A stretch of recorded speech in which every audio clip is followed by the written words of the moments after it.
Hello, Wind. Welcome back. It's been like 40 minutes to an hour. We spent some time talking about ideas. Those should be in the previous episode. And then there was also a fairly lengthy discussion about privateering, the state of naval combat and naval blockades and stuff in the game. Unfortunately, I didn't record that part, but I might actually take the time to download the video and edit that into an actual episode, because it was pretty interesting discussion, I thought. So we're back to playing the game. We just did set our ships to privateer while staying at home during war so that we can get some power projection. Should update starting... If it doesn't update tomorrow, it'll update on the monthly tick. We probably actually want to privateer in the English Channel. Let's actually go ahead and like win this war. Also, we want to start spying. I've forgotten how to play because we spent so long talking. I think we're on track to win this war quite well. We have a tech advantage. We've got infantry. We have shock damage received. Great morale of armies. Looks like he's just going to go try to pick off those 2 cav, which is totally fine and good. This is also interesting. This is where someone had asked me, why don't we cancel the military access through Brunswick? And I said, well, we do want to, but maybe not yet. And that's because I can do it now. If I get my diplomat back, they arrive on the 30th. If I go to the 29th, and then cancel my access, I no longer have a right to go here, which means they no longer have a right to go there, which means even though they're arriving tomorrow, that happens, and they can't go there anymore. What they're going to immediately do is turn around and ask for access. But we can force them to be delayed for a month. Wait to black flag him? That doesn't work. If his army was in the province, then it will not let you cancel military access because you cannot cancel military access while our enemies have troops in their lands. But because they're on their way there, but not actually there, I can cancel it en route, and it actually breaks their movement lock. Same thing's going to happen to this guy. He's movement locked, but on the 1st of August, he's going to calculate that he can't actually go there and then be forced to stop. This buys me like a month, roughly, until he can actually get to our capital. Is that what I think it is? Prosperity. We're prosperous. Prosperity's so good. Dev cost reduction, local goods plus 25. Local goods is pretty trash with grain, but you know what? We'll take it. 35% increased goods produced. That's pretty sick. Anyway, looks like he's going to do this. These guys are going to reinforce. Yeah, I mean, we're probably going to want to throw everything at this point. I don't think we're going to win this siege. If they win this fight too handily, then we're going to just lose. We do have to go fight them. But we got an extra morale recovery tick. Hopefully this will go all right. They took a crossing penalty. Our ally rolled a 9 in the first fire phase. Very nice. We followed it up with a 7. Pita has reinforced. We have fewer troops than they do. But, and again, I know I'm kind of super educational mode right now, this campaign, but even though these morale bars look equal, the thing you have to remember is morale damage is based on maximum morale. So we have a maximum morale of 4.02. They have a maximum morale of only 3.11. So think about it like this. No matter what, we are inflicting 33% more morale damage per day of combat and casualties inflicted as they are. So these numbers look equal, but we should be okay. We should win this fight based on that morale disparity. And now, hopefully, we will be able to just stack wipe them completely. It's entirely possible that I could have actually delayed that fight by cheesing the game and putting my maintenance slider to 0 to stop us from inflicting morale damage until the monthly tick, so that we could force the battle to end on the 1st so that they didn't get a morale recovery tick. But I don't actually know when the battle ended. They might have missed their recovery tick anyway. We'll see if we get an instant stack wipe. Now, see, they got a recovery tick. It's actually not ideal, because now we might be fighting them. If we keep them on the run, we'll be okay. Another argument for why I wanted to go right away is just because I want to make sure I'm the first one there. Because in order for Munster to not be mad at us for not giving him any land, even though we said we would, we have to make sure to get every occupation.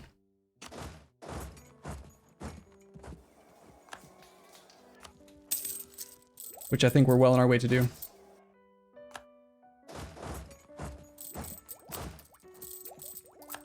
Okay, we definitely want to consolidate, go down below our force limit now. Let's pull the 683 off. Consolidate these. We're gonna consolidate regular. We have no cav. That puts us at 10 out of 9. I think I will shift consolidate these last two into a full stack. And then we'll just delete this guy. There's no reason to be over the force limit now. They have no army. Or rather, they do have an army, but it's... I don't know. Why do they have an army? Where's this army? Oldenburg?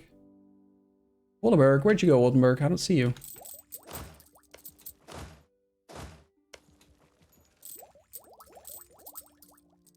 Alright, my intention had been to separate piece Friesland, French Fryland for a humiliate. I don't think we want to take land with him. I think we want to really ramp up our power projection right now. Also, we make enough money, we should hire an advisor again. Also, did I even mention at the start of this episode that after the idea group discussion, we did decide to take innovative ideas? I don't think I did. So we're going innovative ideas. It's the slowest because we have no monarch points for that category yet, but it's going to give us the most long-term benefit, I think. Unfortunately, we have very low war score because of the war score they're getting from the blockades. No reason to suffer extra attrition. Always do it the way I just did it. If you want to pull a troop off of this army, open up this interface with the B key, pull an army to the right, take the army on the right. The army on the left is the original army. It has priority. So if I do that, that means I don't give up my siege order and I keep control of the siege. If you want to consolidate the opposite direction, you want to add that army in, grab both armies, press the R key, reorganize the army on the right into the left. That, again, maintains siege priority order. One other thing to mention is just that if you're trying to keep your participation up, it's kind of tempting to do this. Just keep one troop so we have siege priority. Right? They'll be attached to us. They'll suffer the attrition. We can pull some troops off, avoid attrition. But if we do that, we stop earning participation on the siege of East Frisia. Because in order to earn participation on a daily basis, we need to have an army there that is large enough to do the siege by itself. This is a level 1 fort. We have to have at least 3,000 troops here, otherwise we do not earn siege status. Also, we are not earning power projection. We should be.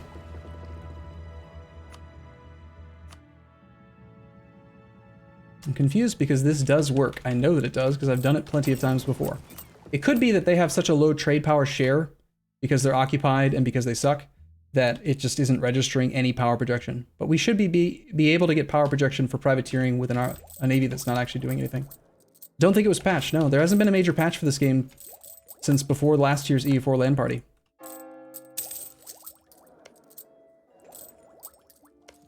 We're spying on one of them, but not the other.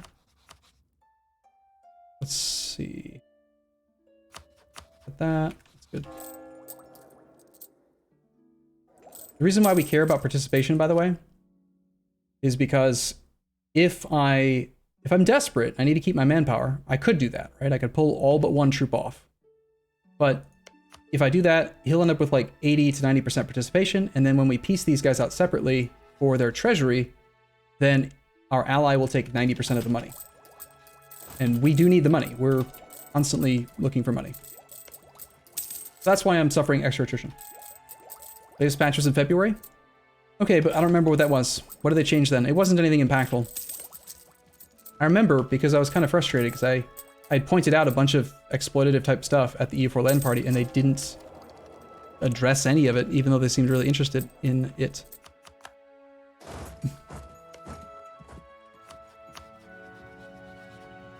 Okay, this is a non-co-belligerent. No, that's not true. This is a co-belligerent. We did co-belligerent Friesland. If we take land from him as a separate piece, the aggressive expansion is not going to be extra because we did co-belligerent him. However, yeah, okay, I think we should take some land from him. We're going to take Oldenburg in the war. I would like, I think, to create 2 vassals. I think we can have 2 subjects right now and keep them loyal. Maybe not, actually. 1 might be more reasonable. If we had actually taken influence ideas, The second idea, we could probably support 2 right now, but 1, it might be okay. But no, I think we'll just do 1. Let's see what we can do here. It is really good clay. However, it's in the wrong trade node. It's farmland. We could do a lot of development here. I feel like we've had so few opportunities to expand that we probably should full annex him. I mean, we're, what, 16 some years into the game, and this is our very first opportunity to declare war, so... Lack of protection, game mercantilism. Sure, why not? We're in some pretty good trade node stuff. We'll get some developments for that. Okay, that number was red because the loot just ran out. Over here in loot. Actually, we don't really want to be looting land that we're going to conquer. I'm going to do this. I'm going to pull 1 more troop over here. As I mentioned earlier, we're going to reorganize the new army into the larger army so we don't give up siege status. And then because we have enough troops that even if we suffer attrition, we'll still have enough to earn participation, we're just going to do a 0 maintenance siege. You wouldn't want to do a 0 maintenance siege with just 3 because then you fall below 3. But with a 4th, you do that. And then I think we get black flagged on purpose with the rest of the army.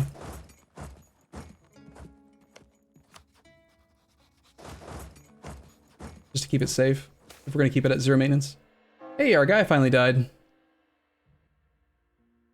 That is a really not great nephew. We'll just go with a bureaucratic candidate since we're doing an admin ID group. Long trade node, it's the Dutch channel, it's the trade node. True, but it's not the trade node that we currently make money in, and trying to split our interests between 2 separate trade nodes is kind of tricky right now. Although we are going to have East Frisia. Actually, this is a reason to consider making vassals in this node. If we instead conquered Oldenburg and then created East Frisia and Friesland as vassals, did you know that if you demand 100% of the trade power from your vassals and you collect from trade in a trade node not in your capital node, I think everyone's aware that there's a penalty, right? You take like a 50% trade power efficiency penalty if you collect in a trade node that's not your capital node. But did you know that the trade power you receive from subjects is not multiplied by that 50%? So if we had 2 subjects in this node and we demanded their trade power, we could collect in English Channel as if we had full trade power, which could be good.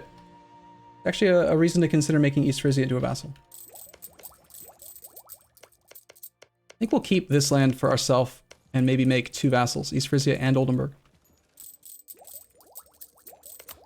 Just need Mr. Friesland to agree to the deal, which should happen soon. It appears that our guy is a entrepreneur. Right, I was going to get black flagged, right? Since we're moving into this node, we're going to own these 2 provinces. We should start pre-spying on Utrecht. See, I assume Burgundy still has... No, Holland is independent? What? Holland? It's allied to England, but he is independent. Utrecht is allied to Brittany and the Pope. Gelre is allied to just Cologne, so definitely want to spy on you. Let's get a merchant here for now. We can get spy network ability. What are you doing, cat? Stop that. Why are we black flagged? Why aren't we? My guess is because Munster asked for access. Brunswick gives access to Dithmarschen war ally Munster, so that's fine. We'll do this here. We'll go here, come back. Stop trying to prevent me from getting black flagged, yo. Or it can be like that. Building up a spy network on the guy you're currently sieging is probably never worth the time spent. I'm just going to make sure that we're almost there before we cancel, so that he doesn't immediately ask for it again for me. There.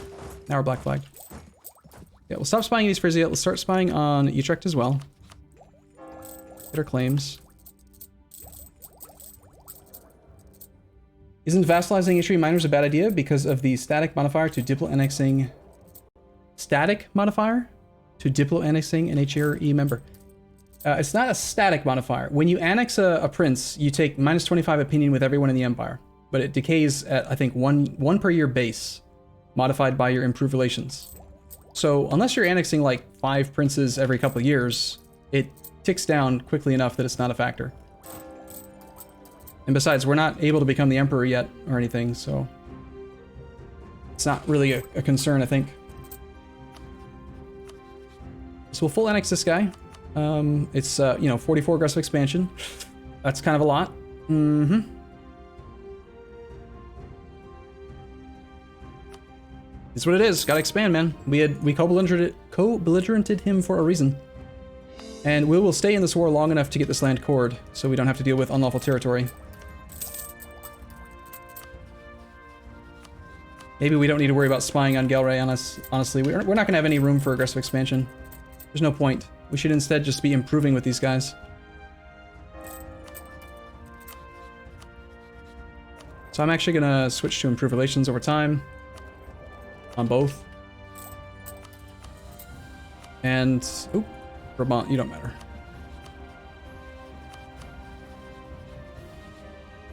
We just want to try to soften the blow from some of this aggressive expansion. Our aggressive expansion looks like this. It's a lot. We might not actually be able to take East Frisia in this war. We have 2 allies, but they're very, very weak. And I don't think that this is going to allow us to pick up better allies. Not to mention, we can't get the allies quicker than the coalition would form. If we were already allied to, like, somebody big, maybe we could do it, but I doubt it. Oh, hey, improved relations advisor. Let's take that guy, too. East Frisia isn't inside the Empire, so it might not be as bad. True, but we hadn't co-belligerented him, so...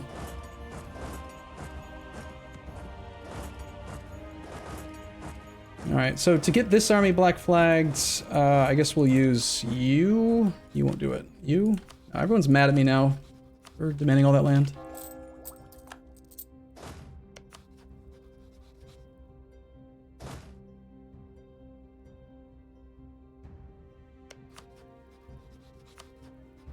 We can do it with our ally. And we're just gonna sit in the war until these 2 cores are done. And then we'll peace out.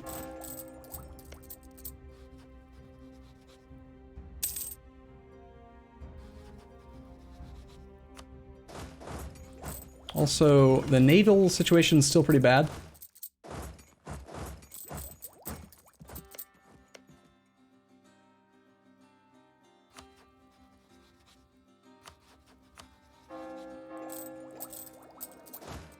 Not really much I can do about that right now.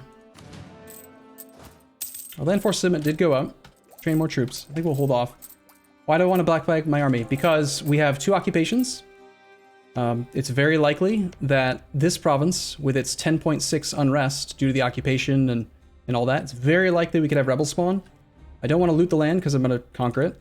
I don't want my army to be my own land because you never know. I could have my own rebels. It's immune. Basically, my army is invulnerable. Why not black flag it? At a moment's notice, I can march it here. I want to be at 0 maintenance, but if I'm going to be at 0 maintenance, the army should be black flagged because it's safe that way. Austria has embraced the Renaissance. One drawback to conquering that land and not doing the Humiliate is we're missing out on Monarch Point generation right now.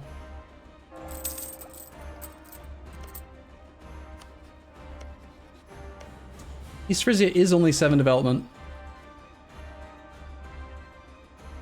We're so close to the threshold already, darn it. I think maybe taking 2 provinces was a mistake. I would rather have 1 province, vassal, than 2 provinces and only the ability to take 1 of these guys. But if I have to choose, I will take East Frisia. Are we knowledge sharing? Yeah, we knowledge shared with Munster. Which we can see right here. Bum bum bum bum bum bum bum bum bum. Burgundy lost their war. Lubeck is knowledge sharing. I haven't looked into the history of the achievement. I should because it's pretty cool. Ah, that's unfortunate. So we got devastation.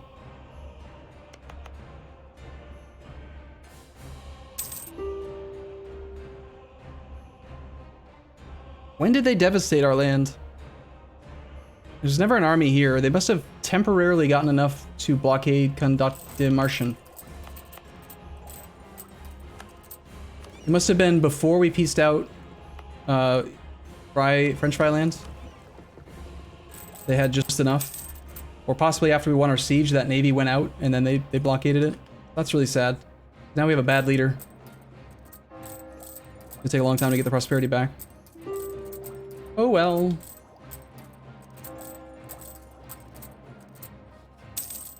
Until we get call for peace, there's really no harm in us just being in this war. It does prevent war exhaustion from coming down, and it slows down the ability to tick down your autonomy. But beyond that, it's great for hiding the fact that we're evil and coring lands that we shouldn't have taken.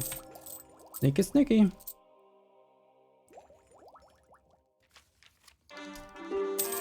Don't mind me, Emperor. I'm just killing some princes.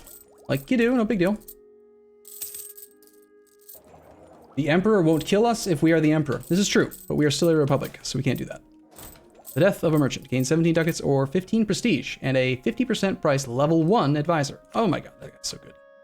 Yeah, I want you. Sick. It's awesome. Okay, our initial cores are done. Honestly, full coring this land is not as important, I think, as, well, no, that's not true. We do have estates. We want to grant land to the estates so that we can do our clicks coming up in 2 years. I was thinking maybe we'd save the admin points and go for the ideas right now, but no, the estates are going to be too important. Now that that's done, though, we can peace out with these guys. Let's see what would happen if we took East Frisia. Since he's a non-co-belligerent, we'd probably just want to force vassalize. Forced vassalization is bad because it makes them hate you, but it's better on aggressive expansion. And aggressive expansion versus conquest at 15. So the other drawback is that if we annex and then release, we get to set his technology level to ours. So if we wanted to give him Miltech 5, we could. Let's see. If I took Oldenburg as a forced vassal, this is the problem. If I force vassalize the guy, I can't actually get the humiliate. And I want the humiliate for power projection, and I want it for splendor.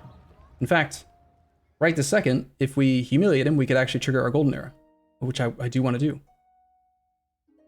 Yeah, I'm aware East Frisia is not HRE, but it doesn't matter. If we have over 50 aggressive expansion with more than 4 countries, they'll still join a coalition. They'll still be mad.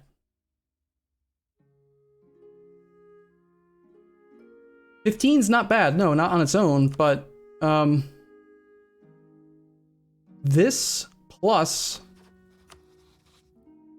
say this, 8 and 15, 23, just figure 23 starting like right around here, it's gonna be more than 50, probably. So I'm gonna do this. I need to take a short break anyway, and I wanna take some time to look around and think about how we're gonna handle this.